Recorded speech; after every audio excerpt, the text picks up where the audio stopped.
Hey everybody, this is JT Jared, and you are watching my final video project.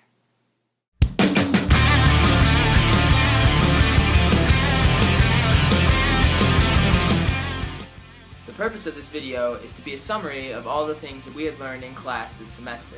So in this video I'm going to cover acoustics, I'm going to cover audio recording, I'm going to cover lighting, video recording, and then I'll finish up by stating what I had learned the most from this class and the things that really stood out to me as we learned and did all the Linda videos and the readings and all that, what really jumped out at me. So, hope you guys enjoyed it.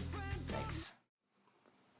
Let's talk about acoustics, but not acoustic guitars. We're going to talk about the sound properties of acoustics. Acoustics are the properties of a room that determine how sound is transmitted throughout that room. Sound is transmitted in the form of waves, and those waves will travel over a great distance if they do not deflect off of other objects or surfaces. When sound waves bounce off of a surface, they either reflect back to the source if the surface was flat, or they travel in a different direction.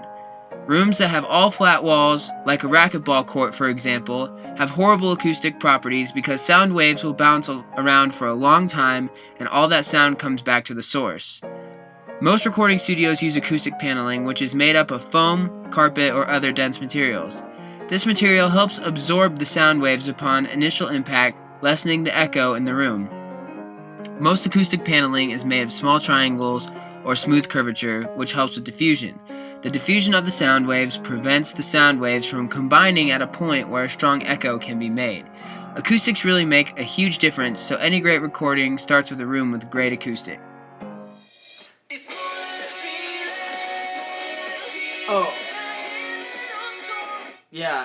This next section will be about microphones. This is actually a TV remote because I don't have one, but yeah, next section, let's talk about microphones. Sorry you had to see that. The right type of microphone and the placement of that microphone really makes a big difference as well. There are 3 classifications of microphones. Those are dynamic microphones, condenser microphones, and ribbon microphones. Dynamic microphones are the most common type of microphone and are preferred in most live settings. They are very durable and they're very strong and can take a beating. They are great because they only capture sound in a close range directly in front of the microphone, so a singer can walk away from that microphone and not be heard when they don't want to be. The second type of microphone is the condenser microphone. They come in 2 types, small diaphragm and large diaphragm. The large diaphragm condenser microphone is a favorite for vocalists while recording in studio. They are great for recording but are incredibly fragile, so they are not optimal for a live setting. The third type is the ribbon microphone. Ribbon microphones are similar to condenser microphones, but they are the best for recording high-frequency sounds. They do a good job of providing a flat response for those high frequencies. This next section is all about sound systems. Great live performance starts with a good quality sound system. The basic sound system is composed of 3 key parts. The first component of the sound system is the sound source. This can include electric instruments such as guitars, a keyboard, or vocal microphones. The sound source is then connected by a series of cables or wirelessly to the soundboard, which is the brain of the sound system. The soundboard is where the signal from the sound source is processed and controlled. From the soundboard, the signal is then sent through a series of cables to 2 sets of speakers. One set of speakers is the house speakers, which is what the audience hears during the performance. The other set of speakers are stage monitors, which is the mix that the musicians hear on stage as they perform. It is vital to a performance that all aspects of the sound system are completely functional and are calibrated and set for the right mix. This is the section about mixing. There are a few differences that need to be taken into consideration when preparing sound for a live performance versus recording in the studio.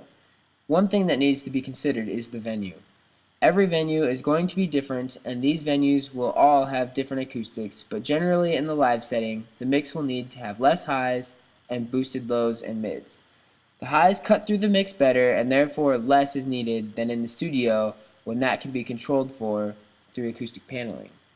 Studio mixing is also simpler than live mixing because once a sound is achieved, it can be saved or left on the board, but live mixing is always a work in progress. The room acoustics could change in the time between sound check and the performance, and changes to the mix might need to be made. Producers working in the live environment need to have a very fine ear and need to be able to be flexible and adapt to the situation. Since I'm filming myself while filming myself, I feel like now would be a good time to talk about video recording. Lighting. I'm going to be discussing 3- and 4-point lighting and how it can be used to help create an awesome video. So in 3-point lighting, there are 3 primary lights used. The first one is the key light, which is the light that is shown directly onto the subject. So it is my lamp off camera that is coming onto me. The second light is the fill light, which shines on the subject from an alternate angle, typically from the side, which helps eliminate shadows that are cast from the key light. And that is actually, you can't see it right now, but that is the light coming from my closet. It's not super strong, but it is strong enough to help eliminate some of the shadows. The third light is the backlight, which is this light right here behind me, shining behind me.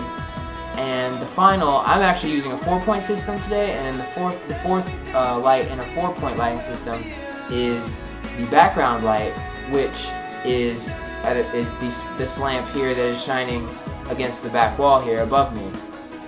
And that light is specifically used to help distinguish me from the background. It helps me as the subject of this film stand out in comparison to the back.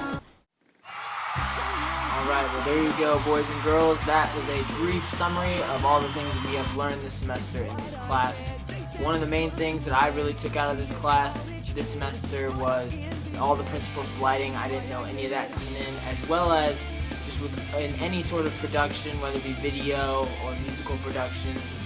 One key takeaway that I had from this class was the amount of detail required to make something really great is astounding.